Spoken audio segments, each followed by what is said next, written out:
Guys, good morning. So, pabalik na kami doon sa warehouse namin.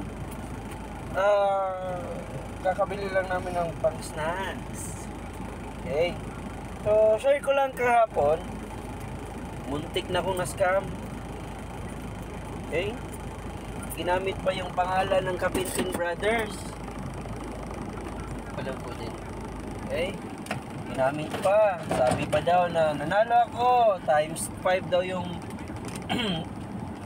mapapanalunan ko pag sinare ko yung kung magkano laman ng Gcash ko.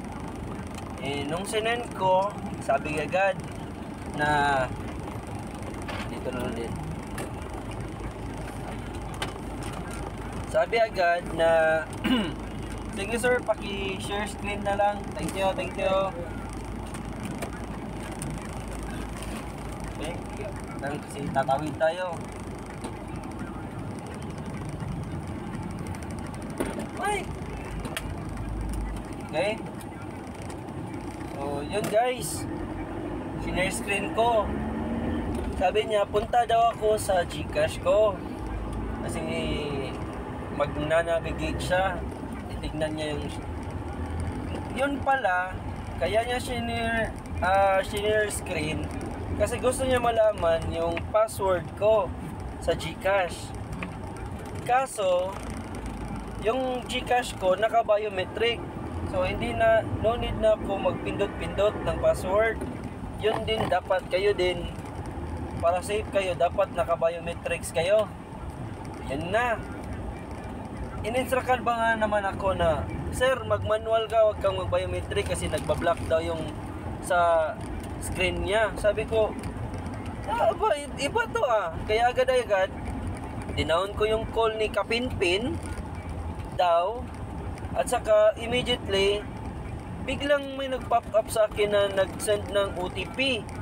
Do not share with others daw. Sabi ko, nag-try to na kunin yung pera ko sa Gcash. Buti na lang, nakabayo ako. At saka hindi niya nakita yung password. At saka yung number na binigay ng Gcash. Sabi ko, scam tong gagong. Ay, sorry for my words. Sabi ko, scam to ah. Kaya, agad-agad, transfer ko sa ibang account. Tumawag ulit. Sabi ko, okay, sagutin ko to. Okay lang kasi wala nang balance yung isang account ko. Nung nakita niya, sinagot ko, share screen ko ulit. Nung nakita niya na wala nang laman yung account, na transfer na, sabi niya, sir, paki-refresh, baka dumating na yung pera mo. Pera ko noon, nasa 4,000 yung Gcash. Times 5 daw, mga nasa 20 plus. Kung hindi naman ako kung tanga-tanga ako noon, 4,500 ko or 4,000 ko, walay na. Sabi niya, sir, just wait na lang, tatawag lang kami ulit pag na-receive mo na. Sabi ko, okay, yan na. Nung nag-chat ako ulit, hindi na ako makasend ng message kasi wala silang nakuha sa akin. Dapat kayo, Gcash nyo, huwag maniwala sa mga panalo-panalo na yan sa Facebook, sa TikTok. Magtrabaho na lang tayo ng maayos. Para hindi tayo ma-scam, okay? Tapos, huwag ibigay yung OTP.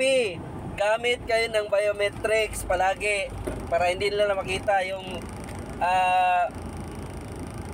yung password mo. Okay? Sige, kaya na lang. So, ayan. Para safe tayo, huwag maniwala. Okay? Tapos, verify mo muna kung totoo. Ako, trinay ko lang. Kaso wala silang nakuha sa akin. Isip-isip din, ha? Huwag magbigay ng any information or ganun na malaki yung laman ng Gcash mo. Kasi nako, baka ma-zero lang bigla yan. Sabihin ko na sa inyo. Okay? So, yun lang. Ingat. At saka, be safe always. Thank you.